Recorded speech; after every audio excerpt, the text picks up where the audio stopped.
Pessoal, essa estrutura departamental, essa estrutura organizacional, ela precisa ser exemplificada ou apresentada de uma forma mais simples. Então, para isso foram criados os organogramas. O que é o organograma? Segundo Cury, aqui no seu livro de 2012, é a representação gráfica e abreviada da estrutura organizacional. Então, o organograma serve para me apresentar, representar aquela estrutura de forma simples, de forma de desenho, de forma que todos que observem esse desenho possam entender. Nesse desenho eu vou ter, cada quadrado desse vai significar um departamento ou órgão. Essas ligações aqui são as linhas diretas de comunicação. Observe que eu já falei, essa linha horizontal significa o crescimento da divisão do trabalho naquela organização. E a linha vertical significa a autoridade e a hierarquia, ou seja, a cadeia de comando daquela organização. Certo? No organograma, pessoal, ele tendo como representação gráfica de uma estrutura organizacional, eu posso considerar que ele representa a hierarquia, a amplitude administrativa, as linhas de comunicações, os órgãos de linha de assessoria, bem como as divisões de trabalho. Então ele representa, daquela estrutura rabiscada, daquele desenho do organograma, eu consigo entender vários aspectos inerentes à estrutura, como a hierarquia, a amplitude, as linhas de comunicações, os órgãos, o que são os órgãos de linha e os órgãos de assessoria, né, ou staff, bem como as divisões de trabalho. Aqui eu pensei, pessoal, 3 dos principais tipos de organograma. Nós temos o clássico, em que ele é composto por quadrados. Cada quadrado eu tenho que exemplificar ou determinar um departamento. Nesse exemplo aqui nós temos o presidente, o diretor 1, o diretor 2, o gerente 1, o gerente 2, o gerente 3, ou seja, de forma que eu exemplifique naquela estrutura todos os departamentos existentes na organização. É o mais usado, pois possibilita que eu consiga visualizar as linhas de hierarquia, as linhas de comunicação, certo? Os níveis hierárquicos e a divisão do trabalho. Já o modelo setorial, ele é bastante utilizado para órgãos que possuem apenas 2 níveis. Eu vou ter um nível central superior e os níveis do mesmo e outros departamentos no mesmo nível, exemplificando assim 2 níveis hierárquicos. Esse outro modelo, pessoal, trata de um organograma de barras. Ele é o mais simples. Dele eu consigo observar os níveis hierárquicos, né? A definição do departamento, né? Mas eu não consigo ver alguns outros aspectos, como as linhas de comunicação. Então é um organograma mais simples para ser utilizado em algumas situações. Pessoal, para ter um entendimento mais específico e mais aprofundado sobre desenho departamental, eu pensei aqui, na minha referência bibliográfica, algumas apostilas ou alguns livros, né, que tem um conteúdo bastante claro sobre esse entendimento do desenho departamental.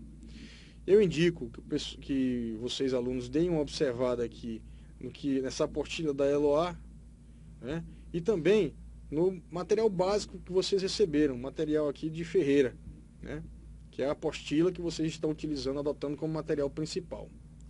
Eles contêm um conhecimento mais aprofundado sobre esse assunto que estamos aqui ministrando. Passando agora, pessoal, ao entendimento do que é layout, ou arranjo físico. Pessoal, como conceito introdutório, Cury, ele define arranjo físico como um correspondente arranjo dos diversos postos de trabalho nos espaços existentes na organização, envolvendo, além da preocupação de melhor adaptar as pessoas ao ambiente de trabalho.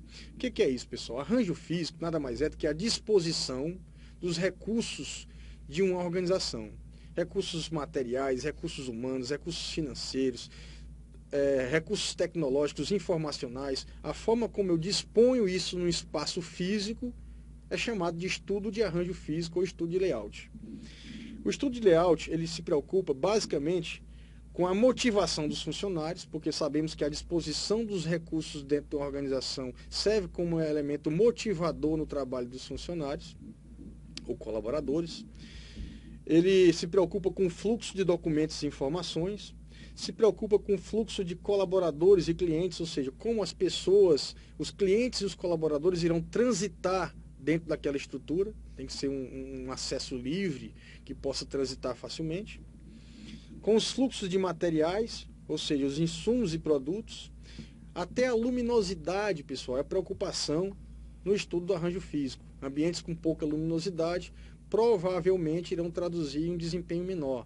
Ambientes com maior luminosidade, a exemplo de uma fábrica da Samsung, que trabalha com microcomponentes. Um ambiente desse porte, ele tem que ter alta luminosidade, para que permita um trabalho mais eficiente e evite que o controle de qualidade venha detectar problemas em lotes de produção. A disposição dos recursos materiais e tecnológicos também é preocupação do estudo de layout, dentre outros. Como objetivos, pessoal, do estudo de layout, eu pensei alguns que nosso material traz. Obter um fluxo de informações eficiente, obter um fluxo de trabalho eficiente, utilizar da melhor maneira a área disponível. Se eu tenho uma área grande da organização, eu tenho que utilizá-la de forma racional. Colocar os departamentos próximos que possuem ligações mais imediatas, né?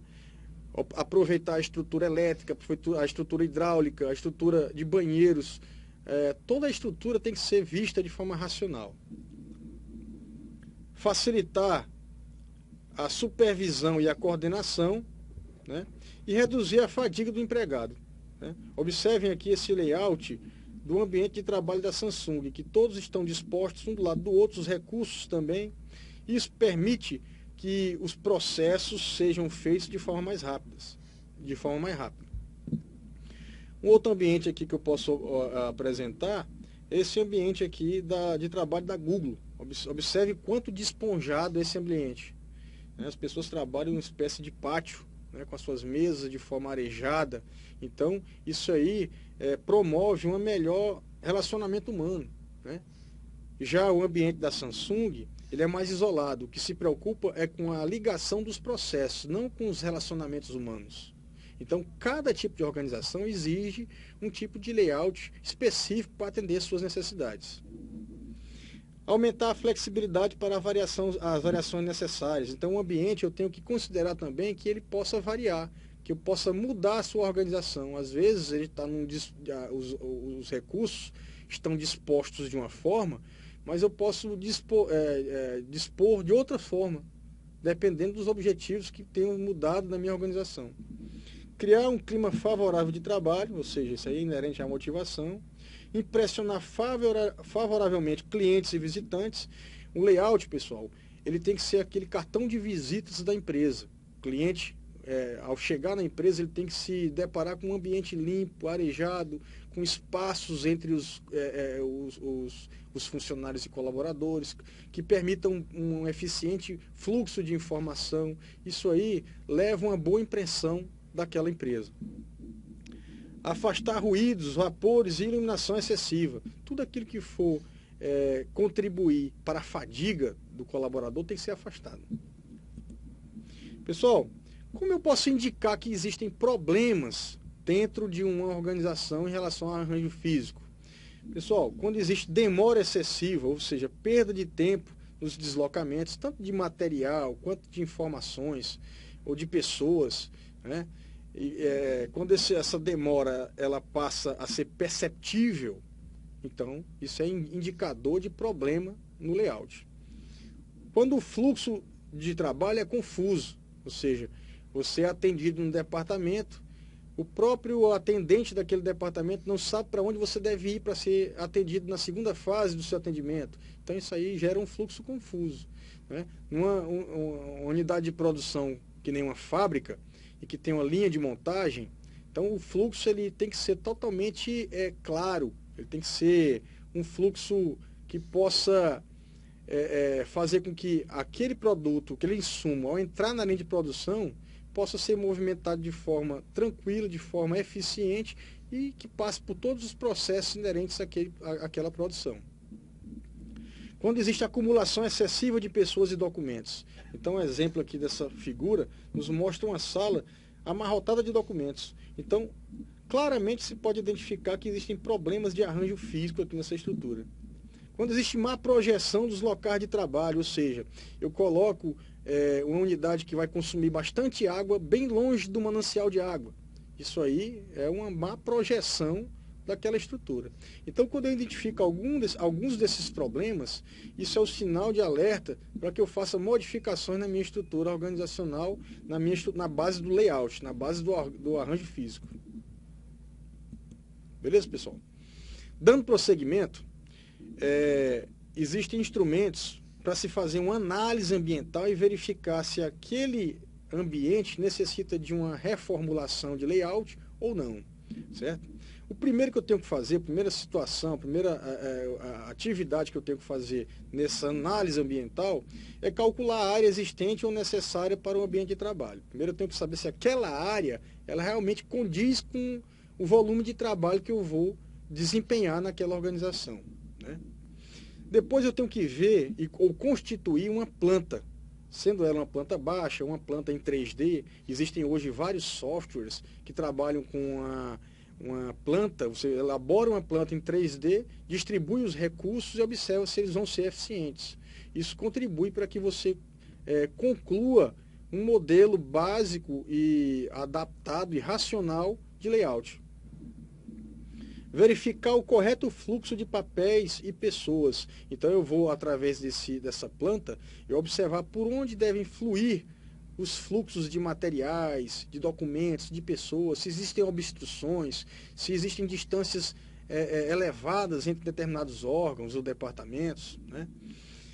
Determinar quais os móveis e equipamentos são necessários para a empresa. Então, é através do estudo da planta que eu vou verificar se eu tenho móveis ou instrumentos, recursos tecnológicos suficientes para atender, né, ao que se espera do fluxo de trabalho daquela organização. Estudar a localização das instalações elétricas e hidráulicas para saber se elas atendem perfeitamente às demandas daquela organização. E, por último, mas não menos importante, verificar a luminosidade do ambiente, né? Existem alguns ambientes que necessitam de luminosidade eficiente, de grande luminosidade. Outros, nem tanto. Mas esse estudo todo é feito através de uma análise ambiental.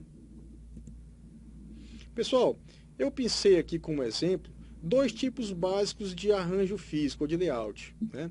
Nós temos aqui um layout de corredor, em que existe um corredor naquela organização e aquele corredor me conduz a diversas salas, né?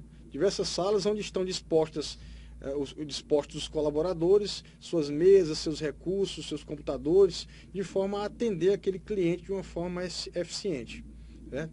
Esse modelo aqui de layout, ele incentiva as relações de grupo, porque cada sala daquela ali, eu vou ter pessoas se relacionando. Então, eu vou criar organizações informais dentro de cada sala.